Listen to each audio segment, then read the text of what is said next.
Assalamualaikum warahmatullahi wabarakatuh. Dokter Rani, selamat datang.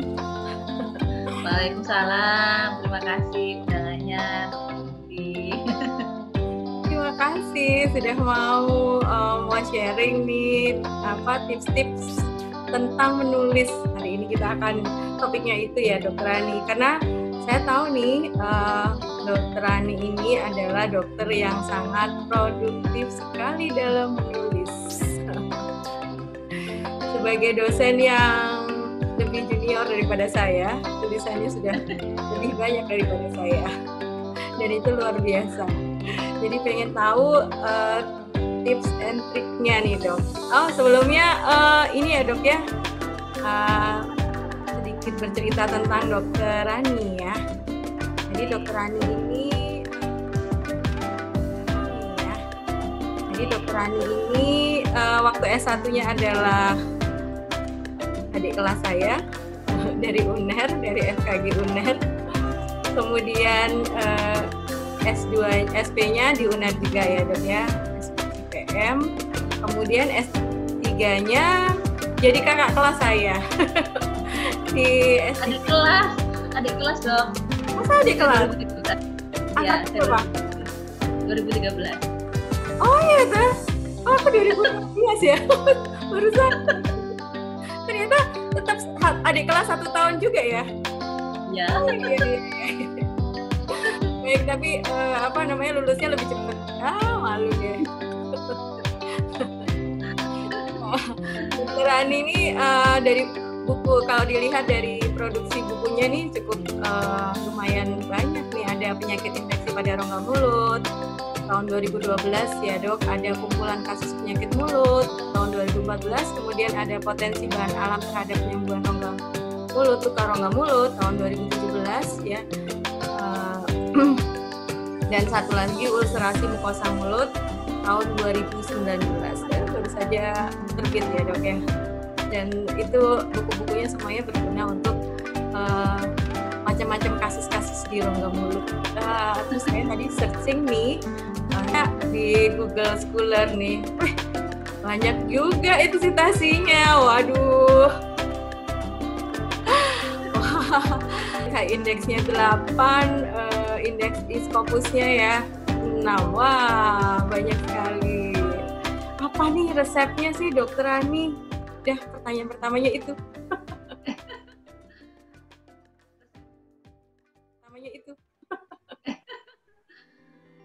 Resepnya kebetulan saya memang hobi menulis, Dok. Itu kuncinya ya? Ya, dari SMP saya suka menulis, pernah masuk majalah buku, pernah masuk Jawa Pos waktu SMA. Ya, terus ya itu mungkin waktu masih SMP, SMA. Waktu kuliah S1 nggak ada menulis karena mungkin stres ya sama Skislab-nya. Waktu spesialis mulai dikenalkan dengan bidang nulis laporan kasus. Nah itu saya mulai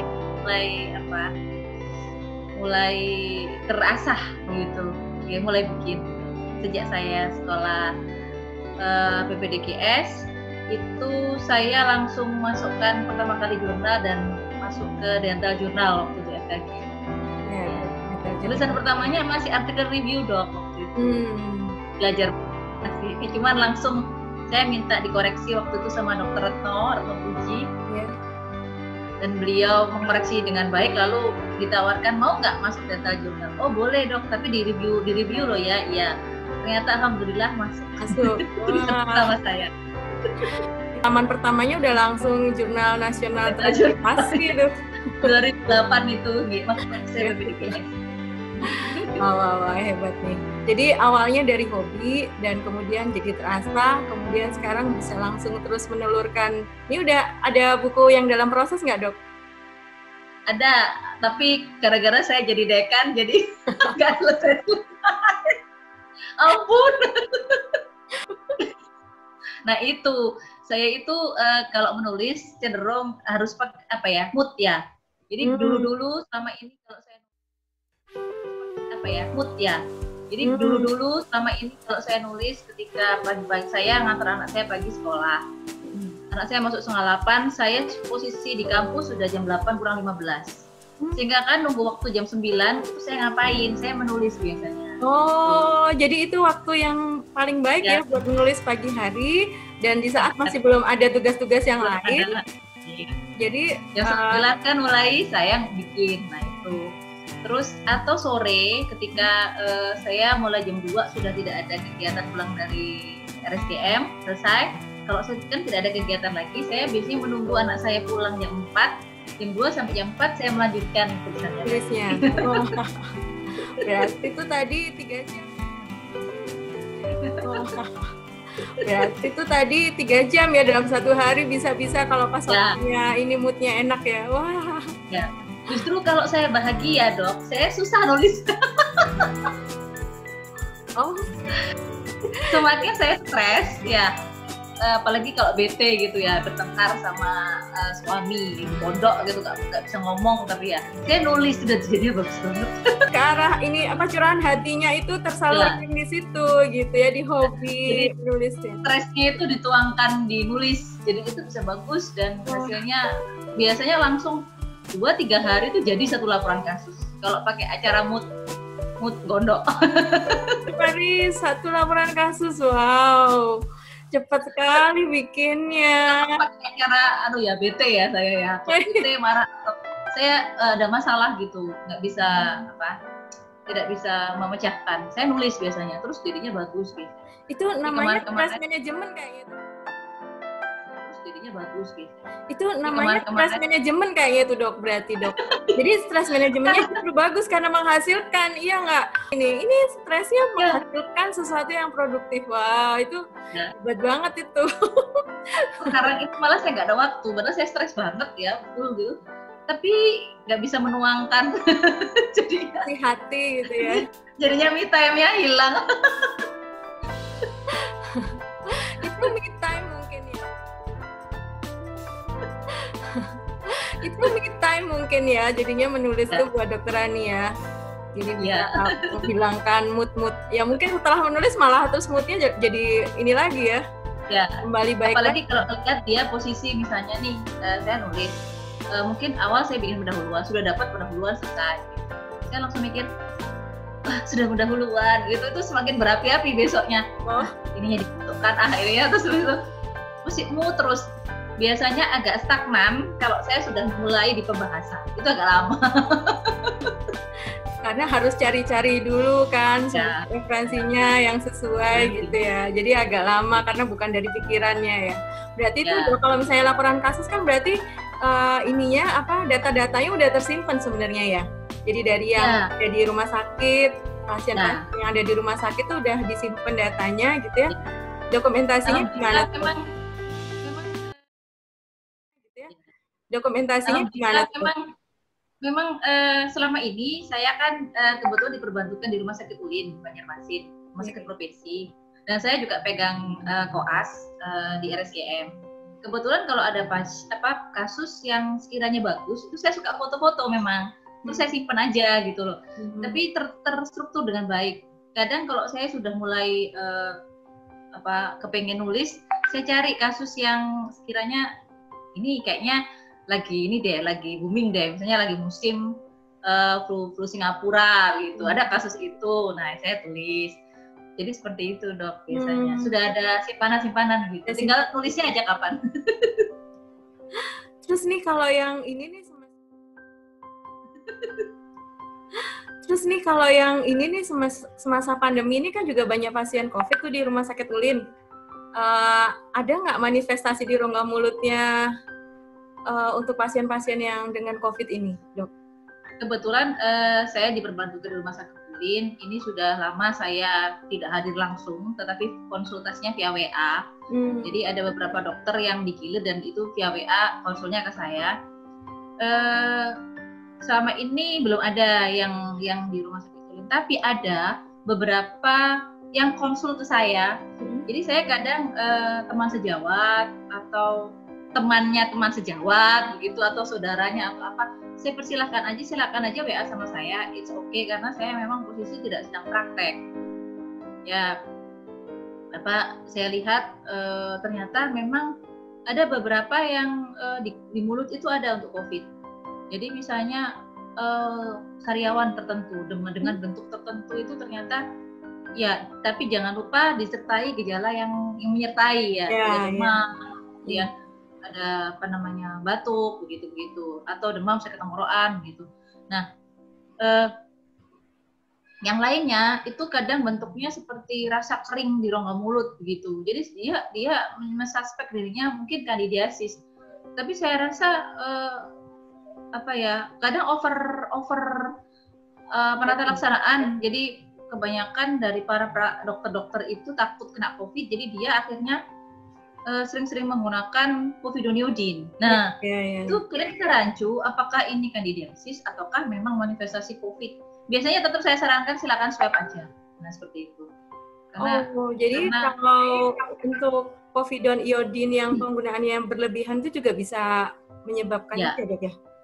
Ya, antibiotik sour mouth. Jadi bikin kandidiasis juga. Itu menarik ya. Berarti dari kalau nggak penting jangan dipakai.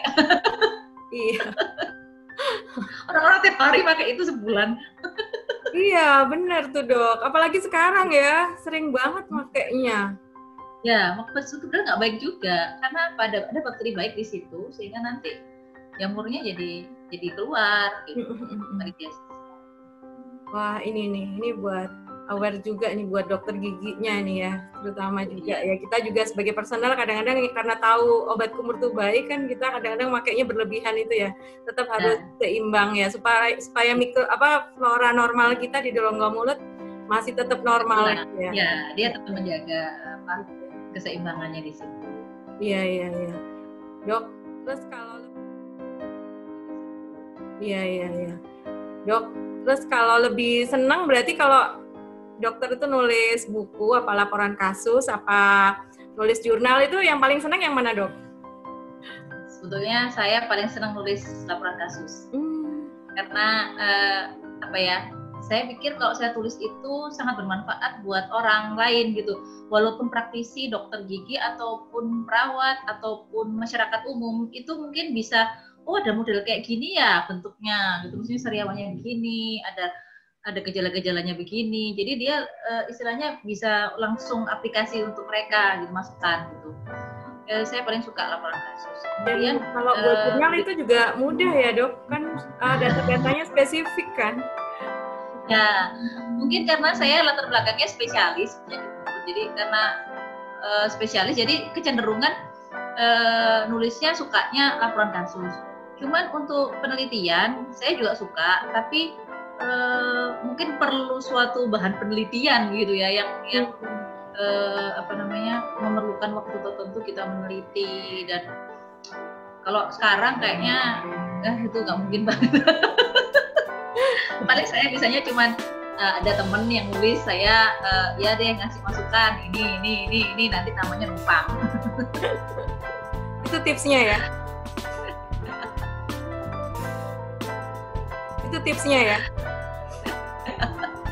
Saling ya. Jadi, saya punya riset, dia punya riset, nanti saya kasih masukan ke dia.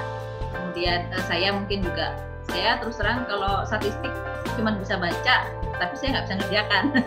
Ada teman yang itu statistik, jadi saya sama dia share. Menguntungkan ya Dok. Ya. Kita belum punya tulisan bareng loh, mari kita tulis bareng. Iya betul. Jadi motivasinya utamanya menulis itu apa tuh Dok? Ya tadi itu, awalnya itu me time tadi, saya itu aja ya utamanya ya. Cuma suka aja gitu, sampai sekarang pun kadang-kadang gemes gitu ya, pengen sudah dapat beberapa topik. Kadang saya perlu kumpulin buku, saya lagi nulis buku, misalnya ada topik apa gitu saya tulis. Nanti nggak lanjut, ya sudah apalagi gitu, nanti dibuka lagi kalau pas lagi pengen. Tapi yang sekarang ini benar-benar tidak bisa dibuka. Sudah jadi dekan emang tugasnya lebih banyak yang mengurusi orang lain dan yang mengurusi me time tadi itu ya Dok. Akhirnya jadi ini merasa, aduh saya nggak punya me time. Jadi kangen me time ya. Tapi itu juga ini kok, jadi dekan tuh udah berguna banget itu. Dan apa namanya, orang lain lah yang merasakan manfaatnya lebih banyak lagi. Ya, mungkin sekarang manfaatnya tidak dari tulisan ya, tapi dari yang lain tadi itu. Iya, betul, iya betul. Ini putra-putri. Iya betul. Ini putri-putrinya pada suka nulis juga apa nggak? Ada yang nurun nggak? Ada. Kakaknya anak saya yang nomor 1. Oh, yang nomor 1. Ya, yang nomor 1 itu kelas 2 SMA ya, Dok? Ya, kelas 2 SMA. Dia sering bikin tulisan gitu. Dan pernah saya melihat dia ikut lomba. Saya nggak ngerti kalau dia ikut lomba dan level provinsi begitu. Saya juga nggak tahu kalau dia ikut lomba. Kemudian ada produk tulisannya dia, makalah begitu yang dia lombakan. Sempat tergeletak, saya baca dia menuliskan tentang pencegahan HIV/AIDS pada remaja. Pokoknya seks bebas dan HIV/AIDS pokoknya tentang seperti itulah intinya. Ketika saya buka, saya kaget gitu loh. Kenapa kok isinya jadi kayak buku saya yang penyakit infeksi ada HIV. Kenapa dia tahu ada gejala mayor, gejala minor, dan dia bisa menuliskan deskripsinya dengan baik. Saya sampai yang mana ini gitu. Dan ternyata dia juara 2. Hebat sekali, seprovinsi nih ya. Jadi berarti bakatnya nurun ya? Ya kayaknya. Dan mungkin dia juga diam-diam membaca buku ibunya dan tahu, polanya mama kalau nulis seperti ini nih gitu. Jadi dia anak-anak saya kalau saya bikin buku biasanya mereka suka minta, walaupun akhirnya dicuekin juga, tapi dia minta dibaca. Tapi nanti nggak tahu tergeletak di mana, begitu nggak peduli juga. Cuma diminta dibaca. Nah itu yang penting mau minta aja loh. Anak-anak sekarang kan lebih banyaknya ke handphone ya. Kalau dia minta untuk dibaca, kemudian mau nulis, itu sesuatu yang luar biasa. Dan itu dari contoh yang baik lah, dia mendapatkan kebiasaan yang baik pula. Iya. Terus ada literasi kan sekarang SMA. Iya betul. Sekarang emang lagi digiat-giatin ya literasi di sekolah-sekolah. Kayaknya dia suka baca juga karena ada literasi tadi. Jadi kebetulan akhirnya kayak membiasakan ya. Iya. Untuk membaca, walaupun kadang-kadang yang dia baca nggak nyambung, kalau literasi kan bisa novel, bisa apa. Betul, apa aja. Tapi ya kebiasaan untuk mau bacanya itu yang penting ya, Dok. Karena kadang-kadang sekarang orang ya itu tadi percaya hoak, percaya apa itu karena nggak suka baca sebenarnya. Kalau dia suka baca gitu, dia kayaknya nggak mungkin, dia kan bisa menyaring informasi yang ada. Ilmunya jadi wawasannya luas, jadi tahu. Iya, jadinya wawasannya luas kalau dia suka membaca. Dok, Dok, kalau di masa pandemi ini tuh, kalau buat dosen tuh sebaiknya teliti atau nulis apa ya, Dok? Kadang suka karena ada kegiatan online yang ini terus beruntun, habisnya zoom ini, habis itu ini udah nggak sempet itu mikir penelitian atau apa. Tapi saya rasa juga susah gitu, penelitian labnya juga tutup. Kemudian mau studi literatur pun berarti kan harus harus bukain banyak jurnal gitu. Kalau menurut Dokter Ani, kalau buat dosen nih, penelitian atau tulisan apa sih yang pas biar dosen-dosen bisa mau menulis pada saat ini? Mungkin yang paling gampang itu memang kalau menulis literatur review ya, kalau misalnya jurnal. Jadi mungkin dari beberapa case report yang sudah ada, mungkin bisa dibandingkan gitu. Jadi apa yang baru lagi dari beberapa case report tadi, mungkin ada temuan baru yang bisa dieksplor, ditulis gitu. Atau bisa juga beberapa penelitian, misalnya beberapa bahan alam dibandingkan, diteliti, itu literatur review. Atau yang bisa lagi kita bikin buku. Karena kalau bikin buku kan kita tidak harus penelitian membahas apa begitu. Dari penelitian orang lain juga bisa ya dok? Ya, karena kan kalau buku kan kita mau mengeksplor apa, misalnya kayak saya kemarin bikin ilustrasi, jadi semua yang berbau ilustrasi saya cari gitu. Ya sudah, saya buat satu-satu topiknya, penyakit ini. Dan itu nggak langsung jadi bagus gitu karena per jenis penyakit ya. Gitu. Dan itu bisa dicicil dikit. Cuman kan kalau memang buku kan perlu waktu yang lama, nggak langsung kelihatan seperti jurnal. Kalau jurnal ya literatur itu tadi. Ya dok, ilustrasi yang bisa ada di beberapa penyakit semua itu ya dok ya? Yang dibahas buku yang ilustrasi yang terakhir itu?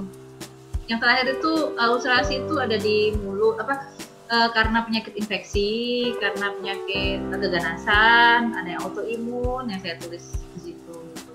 Hanya yang ilustrasi. Tambah edisi nih, apa namanya tadi tambah edisi COVID ilustrasinya. Harus ada edisi baru tambah ya. Edisi yang baru. Ya, itu bisa buat masukan itu COVID di rongga mulut. Kan apalagi gampang nyarinya dokter Ani di rumah sakit, mungkin ini bahannya banyak untuk foto-foto ya. Iya sih. Ada lumayan lah. Cuman sampai sekarang saya belum ini karena terus terang rumah sakitnya bukan COVID, serem-serem. RSGM-nya juga tutup ya dok? RSGM-nya tutup. Jadi karena kondisi Banjarmasin masih zona merah. Oh, zona merah. Banyak banget ya. Jadi itu masih belum ada sama sekali kegiatan di RSGM dan semua masih daring di sini. Semuanya masih daring. Semuanya masih daring, tidak ada aktivitas kegiatan pasien juga nggak bisa ke sana ya. Nggak ada, kecuali kemarin untuk MTTW yang terakhir itu ada beberapa kegiatan pakai pantun. Tapi nggak banyak karena yang diambang DO ini aja yang kita utamakan. Iya betul. Di kami masih agak banyak nih dok, jadi ya sama aja dok. Jadi masih ada lagi habis ini terusannya yang untuk Oktober itu. Ya makanya serem-serem gimana gitu. Ya, kebetulan kemarin. Kok kemarin bisa kena COVID gitu? Ya. Kemarin bisa kena COVID gitu? Ya. Kemarin iseng-iseng kemarin rapid ya kita. Jadi karena dari WFH ke WFO. Kita mikir ya kalau mau WFO harus dicek ini. Kita lakukan cek. Ternyata ada yang positif. Kemudian saya dipaksa oleh rektor untuk ini juga. Udahlah ikut swab juga lah pimpinan. Oke, ternyata setelah di swab saya positif. Gimana tuh rasanya di swab positif? Ya itu saya kaget. Oh, ternyata COVID ya begitu. Jadi padahal paginya sudah yang kemana-mana. Tapi untungnya saya pakai masker. Kebetulan waktu itu begitu paham ada yang positif saya pakai N95. Jadi sudah mulai belajar pakai itu gitu. Walaupun awal-awalnya agak hipoksi gimana gitu kan pakai N95. Tapi saya belajar terus sudah pakai face shield kemana-mana. Jadi mungkin waktu saya kemarin posisi sudah positif tidak menularkan ke orang gitu. Karena posisinya tidak tahu. Karena rapid saya non reaktif. Tapi swabnya positif. Positif, waduh. Nah, kayak itu. Terus itu langsung isolasi diri sendiri ya? Ya, waktu itu langsung kita saya dimasukkan ke gugus COVID, kemudian isolasi.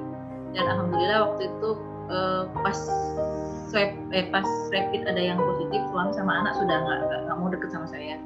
Saya sudah disendirikan dan alhamdulillah itu membawa hasil sehingga sehingga swabnya ternyata hanya saya yang positif, yang lain negatif. Alhamdulillah gitu ya. Ya. Dan alhamdulillah setelah itu seminggu cek sudah negatif. Seminggu cek sudah negatif. Berarti sebenarnya maksudnya bisa sebelumnya ya kenanya itu ya? Ya mungkin sudah agak lama mungkin, cuma saya nggak aware aja gitu. Iya. Karena berpikirnya emang ada sih beberapa gejala ada, cuman nggak bukan yang demam terus nggak batuk juga, cuman banyak lendir ya di tenggorokan sama pernah agak flu gitu. Nah cuman itu aja. Nggak paham. Ya, tapi itu bikin kita jadi lebih aware juga ya sama kesehatan gitu, jadi agak harus lebih. Jadinya makanya lebih strict sekarang. Jangan ada kegiatan. Kemarin mahasiswa tuh sudah mulai agak-agak orang-orang udah mikirnya gemes kali ya. Udah mahasiswa ini aja didatengin. Begitu kita ada yang banyak yang positif langsung sepi, langsung habis itu. Iya, langsung habis gitu di lockdown kan 2 minggu, terus sampai sekarang tidak boleh ada yang ke kampus, ada bawa mahasiswa gitu. Jadi benar-benar semua via daring. Ya mudah-mudahan ini segera berakhir ya dok. Kasihan juga mahasiswanya juga. Kasihan. Iya. Kegiatan belajar mengajarnya ini nggak maksimal ya. Jadi kayak gimana gitu. Ya bener. Kadang-kadang mahasiswanya sendiri mau nanya itu bingung. Kadang nggak ngerti juga yang ditekankan sama dosennya itu yang mana gitu ya. Jadi kan ya itu yang perlu, terutama kegiatan skills lab ya, sama kegiatan klinik ya. Kalau kita nggak real pasien, benar. Dengan pantun. Kayaknya memang harus begini gitu sampai paling nggak tahun depan ya masih begini kayaknya. Kayaknya sampai tahun depan, mulai vaksinnya mulai ini kali ya. Ya kalau sudah mulai ada itu yang mulai ini ya, yang mulai agak bisa kita kendalikan mungkin pelan-pelan. Dok.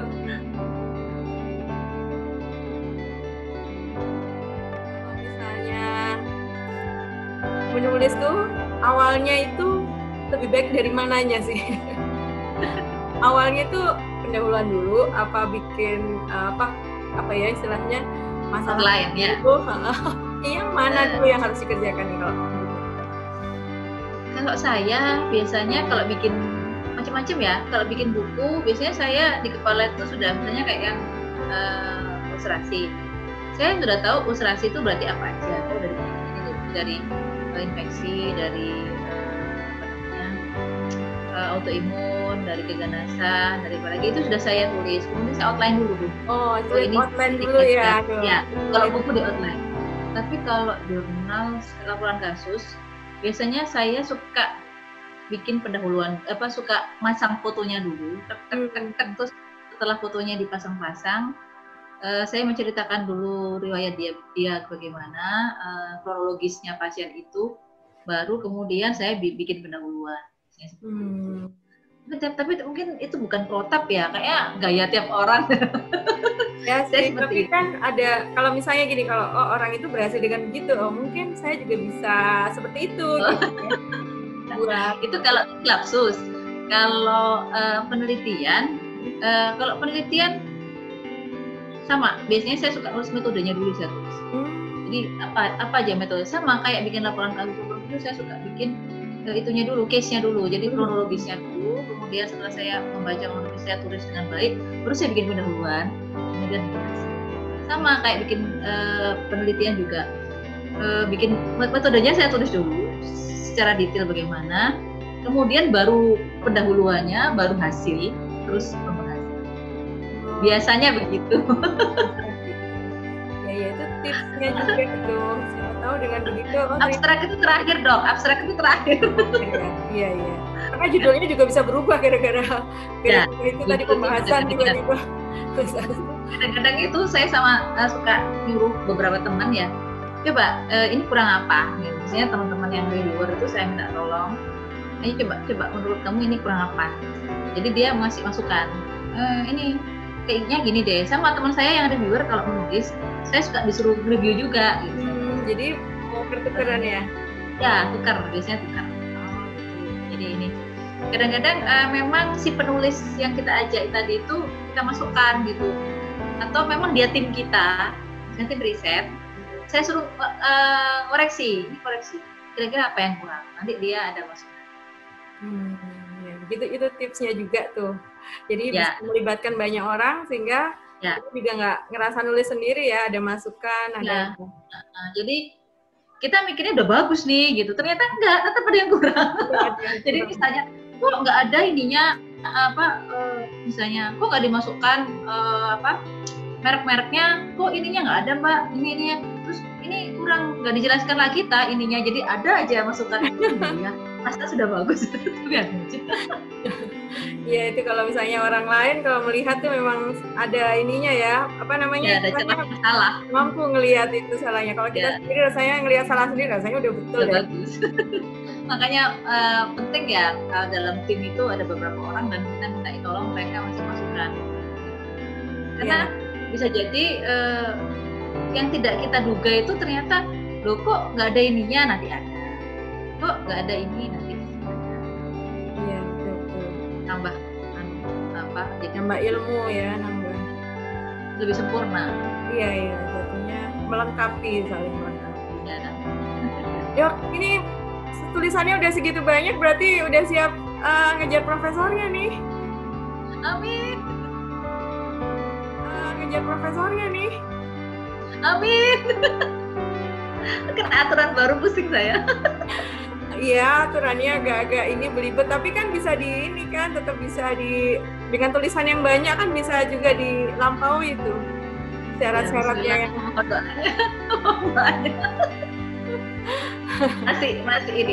masih menambah, ada beberapa yang kurang gitu. Itu jurnal internasionalnya udah banyak kok, udah bisa tuh buat masuk. Amin ya rabbal alamin. Mohon doanya aja. Ya mudah-mudahan ya segera Unam punya profesor. Bisa aja Mbak. Ya itu nanti saya tuh belajar tuh apa caranya menulis tadi, hasilnya bisa banyak begitu. Luar biasa. Salut deh pokoknya buat Bu Dekan, udah Dekan masih kerja di rumah sakit, bisa nulis banyak pula. Kalau double tuh karena di sini limited edition. Kebetulan di Kalsel itu cuma 2 SPPM-nya, yang satu di Kandangan jauh. Jadi posisi di Banjarmasin cuma saya. Dan itu pasiennya bisa sampai Kalteng segala. Itu limited yang membawa berkah itu berarti ada. Ini kalau nggak COVID gitu saya pergi siang malam ke rumah sakit juga. Aduh.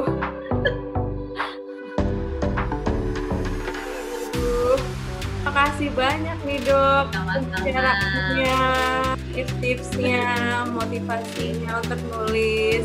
Mudah-mudahan ini semua bermanfaat buat kita terutama, terus buat ini para penikmat channel YouTube-nya. Dokter Ani punya YouTube nih? Nggak ada. Jadi jangan lupa di subscribe channel YouTube saya. Kalau misalnya cari Dokter Ani ada di Facebook ya Dok? Ya, di Facebook.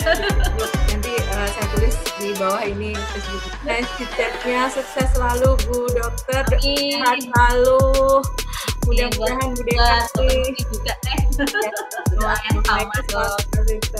selamat beraktivitas kembali Dok. Makasih waktunya. Assalamualaikum warahmatullahi wabarakatuh. Waalaikumsalam warahmatullahi wabarakatuh.